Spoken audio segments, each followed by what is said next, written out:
नमस्कार विद्यार्थी मित्रों, मैं उमेश कुमार यादव, कक्षा 8, विषय हिंदी, पाठ नंबर 2, अनेक नहीं हम एक हैं। इस पाठ की वर्कशीट लेकर के आए हैं, जिसमें हम लोग आज चर्चा करेंगे, समझेंगे, पढ़ेंगे मौखिक प्रश्नों का उत्तर, लिखित प्रश्नों के उत्तर में लघुत्तरी, दीर्घोत्तरी प्रश्नों का उत्तर, इसके बाद बहुवैकल्पिक प्रश्नों का उत्तर, फिर भाषा की बात के प्रश्नों के उत्तर और उनसे रिलेटेड कुछ परिभाषाओं को हम लोग आज समझेंगे।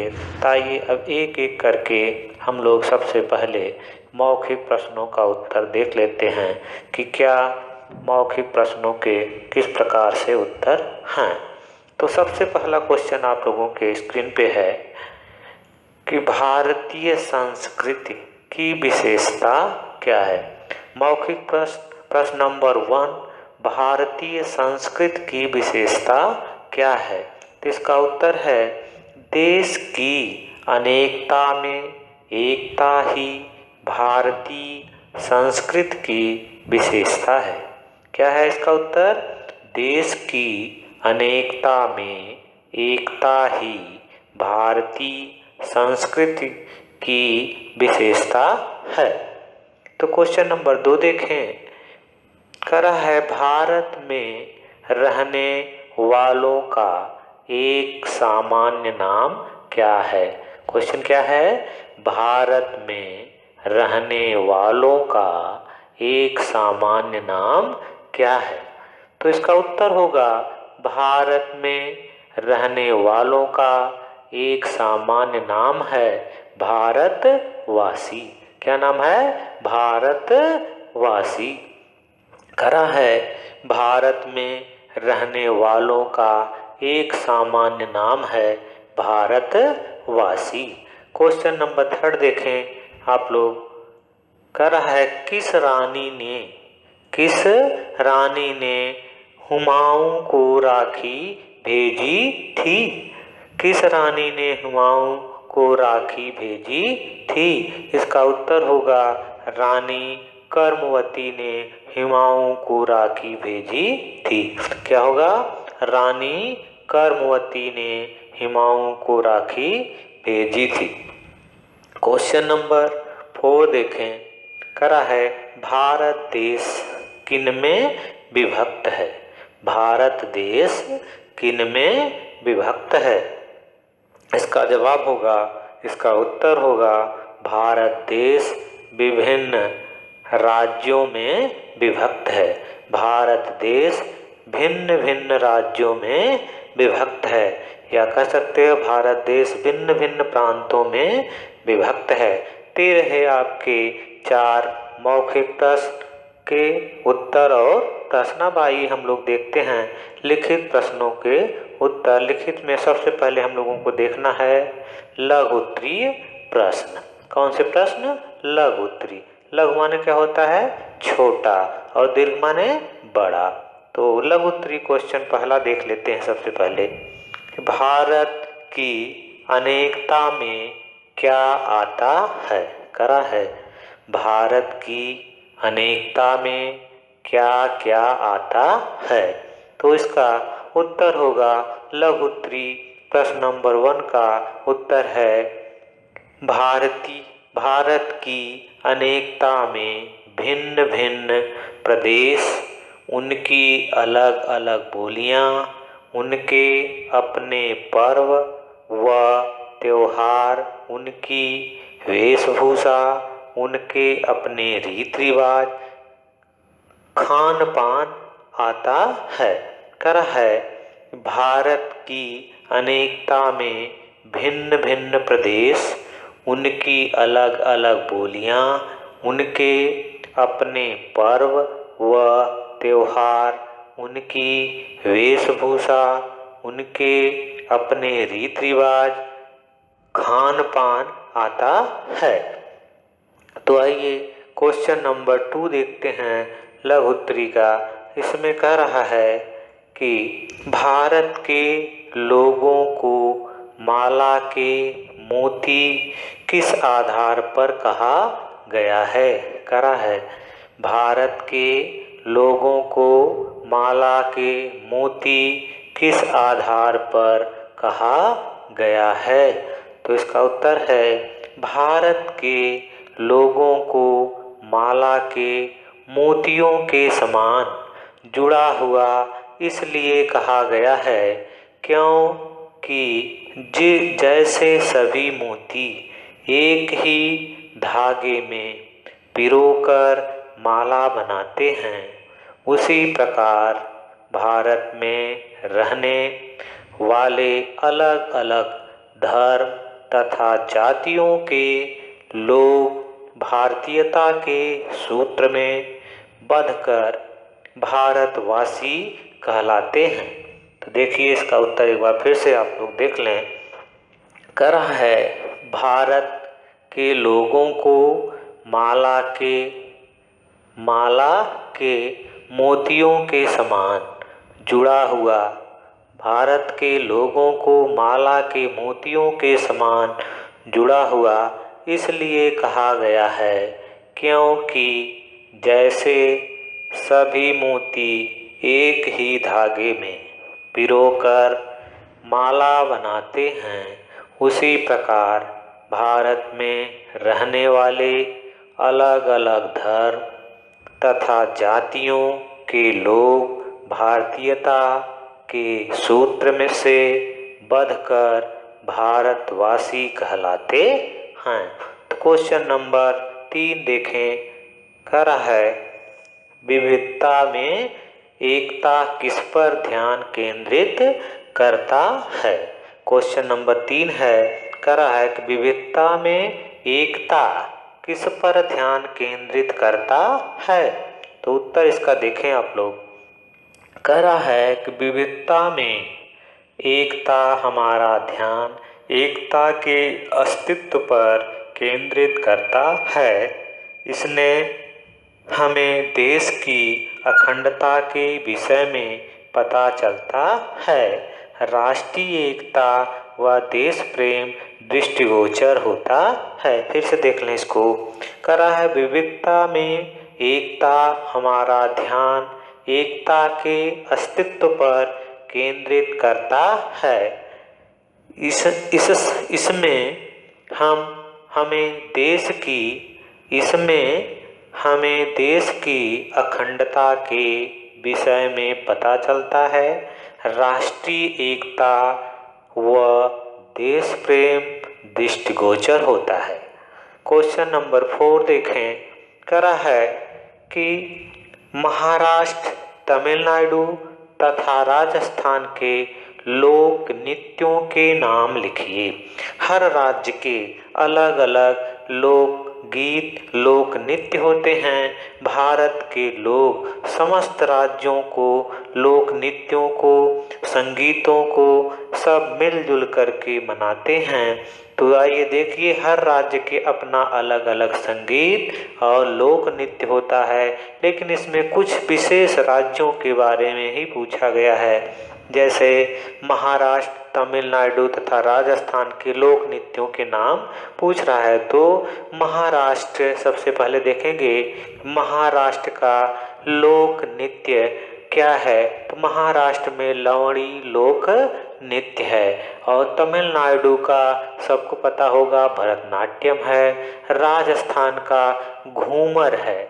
क्या है? घूमर है। इसी प्रकार अन्य राज्यों के अलग अलग लोक नृत्य होते हैं।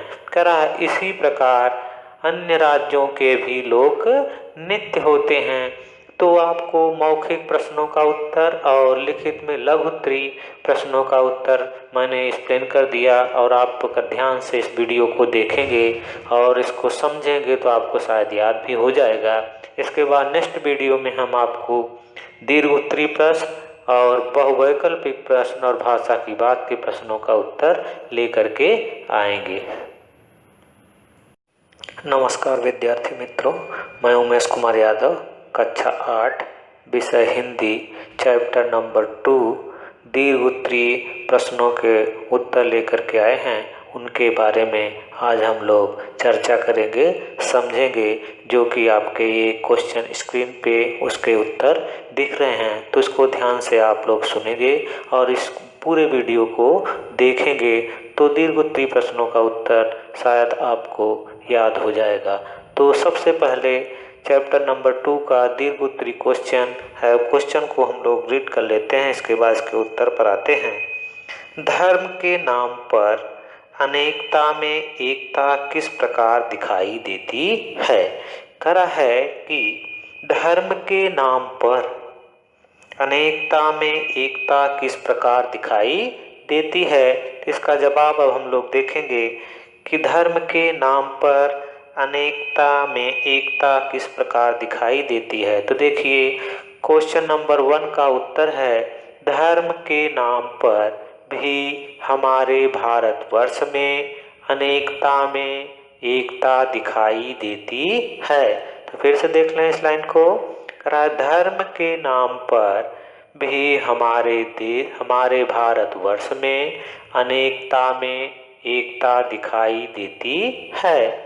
रानी कर्मवती ने हिंदू जाति की होकर भी मुसलमान धर्म के बादशाह को राखी भेजकर भाई बनाया था। हिंदू धर्म के लोग गुरुद्वारे में और सिख धर्म के लोग मंदिरों में पूजा प्रार्थना करते दिखाई देते हैं। यहाँ धर्म के नाम पर बंटवारा नहीं है। फिर से देख लें इस उत्तर को पूरे के पूरे। करा है धर्म के नाम पर भी हमारे भारतवर्ष में अनेकता में एकता दिखाई देती है।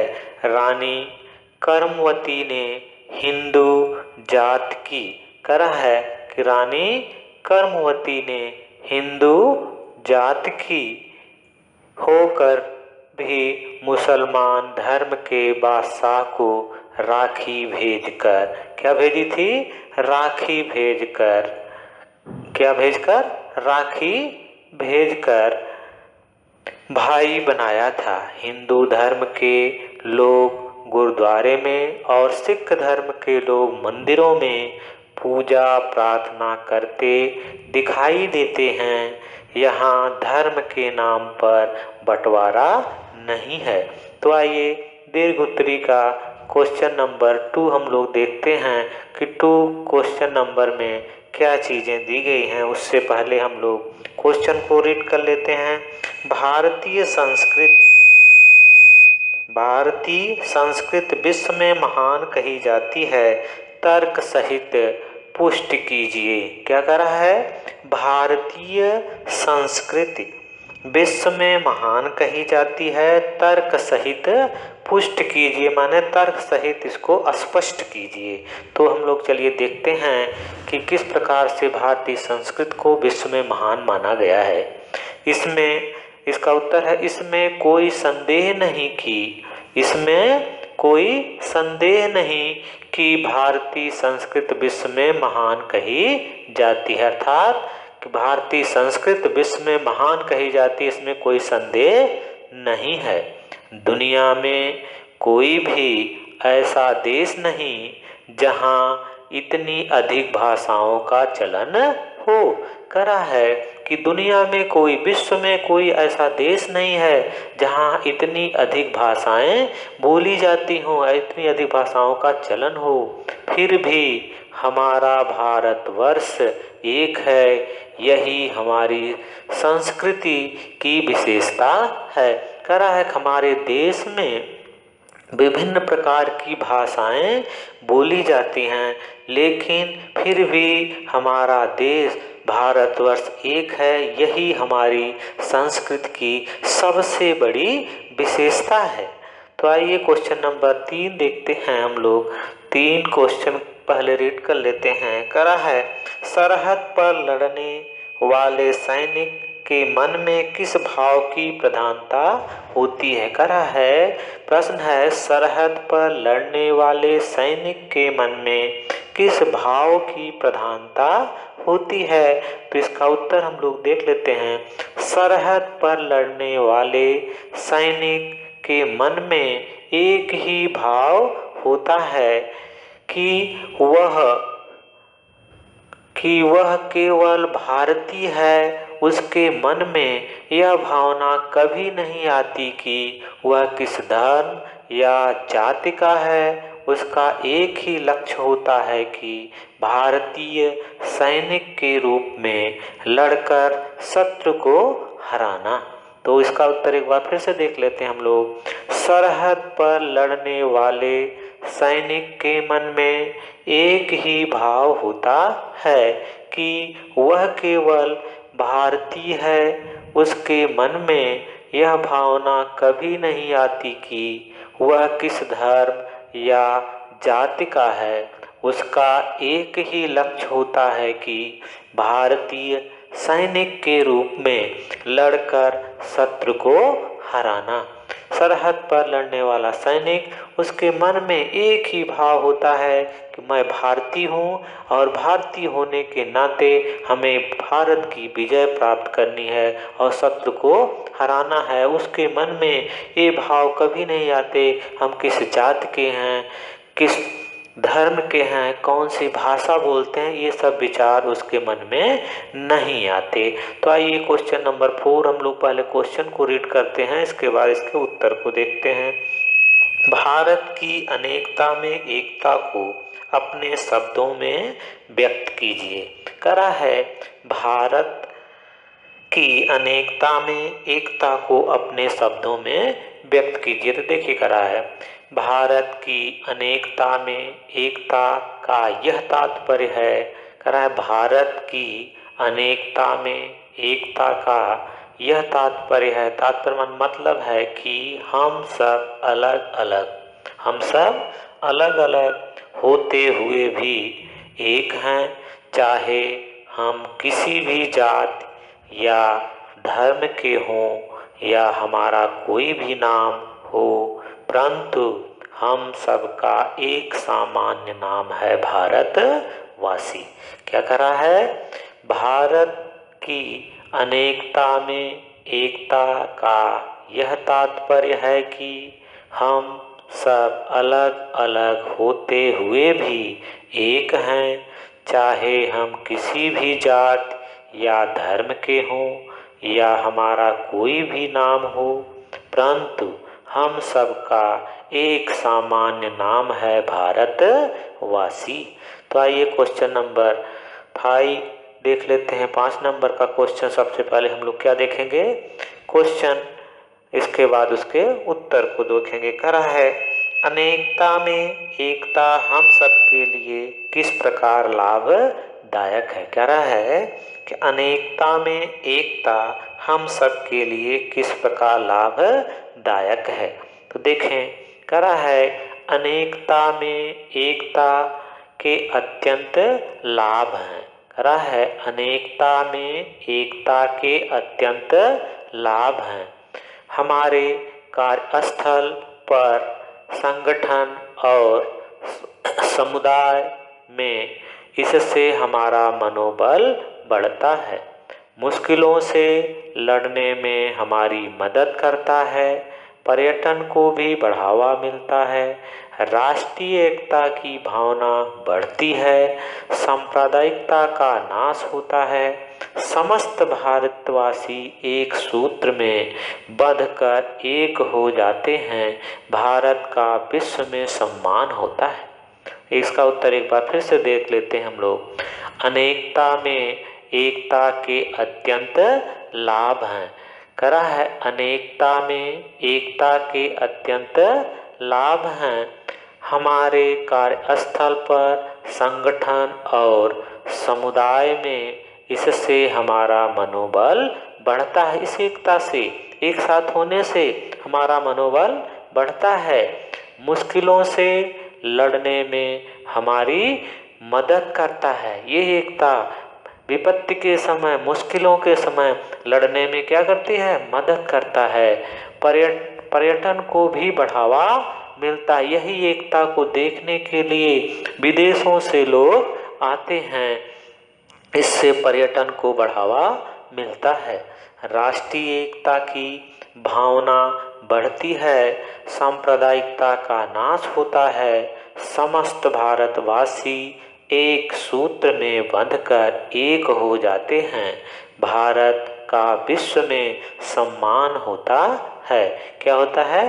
भारत का विश्व में सम्मान होता है।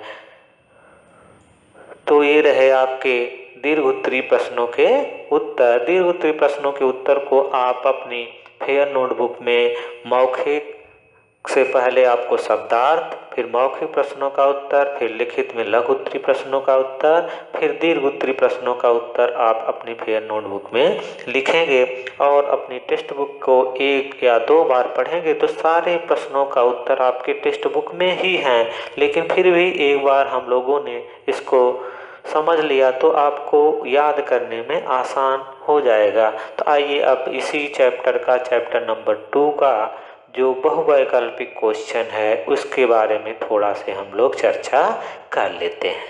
करा है देश का विभाजन किन में है, माने हमारा देश किस आधार पे अलग अलग बटा हुआ है। शहरों में बटा है, गांवों में बटा है, प्रांतों में बटा है। हमारा क्वेश्चन नंबर ख सही हो जाएगा। हमारे देश का विभाजन प्रांतों में हुआ है। प्रांत माने राज्यों में हुआ है। तो क्वेश्चन नंबर 2 देखें। सीमा पर सैनिक किस नाते लड़ता है। करा सीमा पर सैनिक किस नाते लड़ता है। बहादुरी के लिए लड़ता है, सम्मान के लिए लड़ता है, भारतीयता के लिए लड़ता है। तो इसका सही उत्तर हो जाएगा सीमा पर सैनिक भारतीयता के नाते लड़ता है। भारतीयता के नाते लड़ता है। फिर है भारत कैसा देश है। राजतंत्र, प्रजातंत्र, कोई भी नहीं। आप लोगों ने पढ़ा था कि यहाँ भारत जो है प्रजातंत्र देश है। यहाँ प्रजा अपने राजा का चुनाव करती है। तो क्वेश्चन नंबर 4 देखें। सरकार चलाने वालों की परख किस आधार पर होती है। जाति के आधार पर, धर्म के आधार पर, योग्यता के आधार पर। तो हमारा क्वेश्चन नंबर ग सही हो जाएगा। भारत में सरकार चलाने वाले की परख योग्यता के आधार पर होती है। क्वेश्चन नंबर 5 देखें। भारत देश में क्या विद्यमान है। भारत देश में क्या विद्यमान है। करा एकता में अनेकता विद्यमान है। अनेकता में अनेकता विद्यमान है। अनेकता में एकता। क्वेश्चन नंबर ग आपका सही हो जाएगा। भारत देश में अनेकता में एकता विद्यमान है। तो आइए अब हम लोग भाषा की बात में देखेंगे सबसे पहले कि संज्ञा सर्वनाम का वाक्य के अन्य भागों से संबंध जोड़ने वाले शब्द संबंध बोधक कहलाते हैं। क्या देखेंगे? संबंध बोधक। संबंध बोधक शब्द किसे कहते हैं उसको हम लोग पहले जान लेते हैं। संबंध बोधक क्या है? प्रश्न देख लें। उपयुक्त वाक्यों में रेखांकित शब्द संबंध बोधक हैं। निम्नलिखित वाक्यों में संबंध बोधक अव्यय भरकर वाक्यों की पूर्ति कीजिए। अव्यय, अव्यय शब्द का अर्थ होता है जिसका व्यय न किया जा सके, जिसे अलग न किया जा सके, जिसका खंड न किया जा सके, उसे हम क्या कहते हैं? अव्यय कहते हैं, अव्यय शब्द कहते हैं। तो उससे पहले अब हम लोग देख लेते हैं संबोधक की परिभाषा क्या है। संज्ञा और सर्वनाम का वाक्य के अन्य भागों से संबंध जोड़ने वाले शब्द संबंध बोधक कहलाते हैं। संज्ञा और सर्वनाम का वाक्य के अन्य भागों से संबंध जोड़ने वाले शब्द संबंध बोधक कहलाते हैं। जैसे ज्ञान बिना जीवन व्यर्थ है। बिना क्या है? संबंध है। ज्ञान और जीवन को क्या कर रहा है? जोड़ रहा है। ये दोनों को जोड़ने का काम कर रहा है। ज्ञान बिना जीवन व्यर्थ है। संबंध बोधक का काम है कि उद्देश्य और विधेय दोनों शब्दों को क्या करे, जोड़ता है।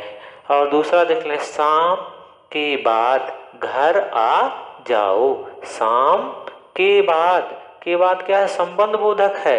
ये दोनों शब्दों को जोड़ने का काम कर रहा है। शाम के बाद क्या है, संबंध बोधक, घर आ जाओ। तो आइए अब हम लोग कुछ शब्दों को यहाँ पे भरते हैं। कह रहा है घर के सामने एक बगीचा है। अब वह शब्द क्या है, के सामने। घर क्या है, आपका शब्द है और हमको एक बगीचा है, इससे जोड़ना है। जोड़ने के लिए हमको क्या करना होगा, संबंध बोधक शब्दों को लाना होगा। तो संबंध बोधक शब्द हमारे हैं के सामने। घर के सामने एक बगीचा है।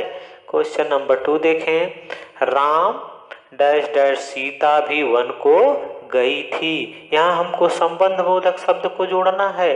तो संबंध बोधक शब्द क्या आएगा, के साथ। राम के साथ सीता भी वन को गई थी। फिर क्वेश्चन नंबर 3 पे आ जाते हैं, अत्याचार डैश डैश आवाज उठानी चाहिए। अब हमें ऐसा शब्द जोड़ना है जो दोनों शब्दों को क्या करे, जोड़ दो, अत्याचार को और आवाज उठानी चाहिए। तो इसके लिए क्या है, अत्याचार के विरुद्ध, अत्याचार के विरुद्ध आवाज उठानी चाहिए। क्वेश्चन नंबर 4, गेहूं फिर डैश डैश घुन भी पिसता है। तो कह रहा है गेहूं फिर डैश डैश घुन भी पिसता है। यहाँ संबंध बोधक शब्द को जोड़ना है इन दोनों को। कह रहा है गेहूं के संग या गेहूं के साथ घुन भी पिसता है। माने अगर किसी अच्छे या बुरे के साथ आप हो तो आपको वो समस्याएं झेलनी पड़ेगी जो दूसरे को झेलनी पड़ रही हैं। इसका मतलब यह गेहूं के संग या के साथ घुन भी पिसता है। क्वेश्चन नंबर 4 देखें, पढ़ने के बाद क्या करो, सो जाओ। पढ़ने डैश डैश सो जाओ। अब इन दोनों शब्दों को जोड़ने के लिए हमको संबंध बोधक शब्द की जरूरत पड़ेगी। संबंध बोधक है के बाद। पढ़ने के बाद क्या करो, सो जाओ। अब कह रहा है कि निम्नलिखित वाक्यों में संबंध बोधक शब्दों को रेखांकित कीजिए। अब इसके ऊपर वाले उदाहरण में हम लोगों को क्या करना था, संबंध बोधक शब्दों को भरना था। अब यहाँ पे संबंध बोधक शब्द दिए गए हैं, अब उनका हमें चुनाव करना है कि कौन से इसमें संबंध बोधक शब्द हैं। तो देखें, कह रहा अच्छाइयों के साथ, क्या कह रहा है, अच्छाइयों के साथ। अच्छाइयों के साथ क्या है, यहाँ पे दे रखा है अच्छाइयों के साथ। अच्छाइयों के साथ जो है आपका संबंध बोधक शब्द है। कौन सा है, संबंध बोधक के साथ। के साथ ये आपका संबंध बोधक है। विद्या के बिना जीवन अधूरा है। यहाँ पे देख रहे हो आप लोग, के बिना जो लिखा गया है ये संबंध बोधक है। विद्या के समान, विद्या के सामने मैदान है। कह रहा है विद्यालय के सामने मैदान है। क्या, विद्यालय के सामने मैदान है। के सामने जो है आपका संबंध बोधक है।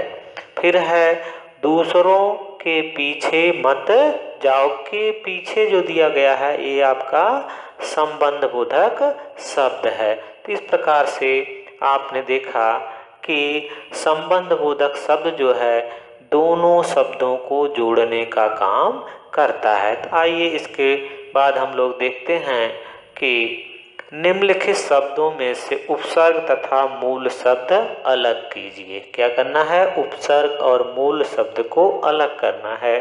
तो उपसर्ग और मूल शब्द को अलग करने से पहले हम लोगों को उपसर्ग की परिभाषा जान लेना आवश्यक है। तो देखिए, कह रहा है निम्नलिखित शब्दों में से उपसर्ग तथा मूल शब्द अलग कीजिए। कोई भी शब्द या कोई भी वर्ण किसी शब्द के पहले लग कर के उसके अर्थ को बदल दे, उसे हम उपसर्ग कहते हैं। फिर से सुन ले इसकी परिभाषा उपसर्ग की। कोई भी शब्द या कोई भी वर्ण किसी मूल शब्द के पहले लग कर के उसके अर्थ को बदल दे, उसे हम उपसर्ग कहते हैं। तो अब हमको करना क्या है, यहाँ पर मूल शब्द और उपसर्ग के साथ शब्द दिए गए हैं, हमको उनको अलग करना है। तो चलिए एक एक को हम लोग अलग कर लेते हैं। पहला है अनेक। क्या है, अनेक शब्द दिया गया है। इसमें हमें देखना है कि उपसर्ग क्या है और मूल शब्द क्या है। मूल शब्द का मतलब होता है जो अपना एक पहले से अर्थ लिया हो और जैसे ही उपसर्ग उसके साथ लगता है और उसका अर्थ क्या होता है, बदल जाता है। तो इसमें है अन प्लस एक। अन क्या है, उपसर्ग है। एक क्या है, मूल शब्द है आपका। दूसरा है संपूर्ण। संपूर्ण, यहाँ पे सम उपसर्ग है और पूर्ण जो है आपका मूल शब्द है। सम क्या है, उपसर्ग है और मूल शब्द है। तो देखिए तीसरे नंबर पे है अन्याय। अन्याय, इसमें अ उपसर्ग है, न्याय जो है आपका मूल शब्द है। चौथा है अपराजिता। अपराजिता, यहाँ पे अ जो है उपसर्ग है, पराजिता आपका मूल शब्द है। पांचवें नंबर पे आते हैं नालायक। नालायक, इसमें ना उपसर्ग है और लायक आपका मूल शब्द है। जैसे ही ना लगता है पूरे शब्द का अर्थ क्या होता है, बदल जाता है। जबकि लायक पहले से एक अर्थ लेकर के बैठा हुआ है। जैसे इसके साथ उपसर्ग ना जुड़ता है तो इसके पूरे शब्द का अर्थ क्या होता है, बदल जाता है। आते हैं छठे नंबर पे प्रतिनिधि। प्रतिनिधि, अब इसका देखिए उपसर्ग है प्रति और मूल शब्द है निधि। तो इस प्रकार से आप लोगों ने बहुवैकल्पिक प्रश्न और भाषा की बात के प्रश्नों का उत्तर आपने देखा और इसे अपने टेक्स्ट बुक पे आप इसी क्रम में इसको लिख देंगे और उपसर्ग की परिभाषा को एक दो बार आप सुनेंगे और अगर ऐसे सुनने पे याद नहीं होती तो आप अपनी CW बुक पे इसे नोट कर लेंगे।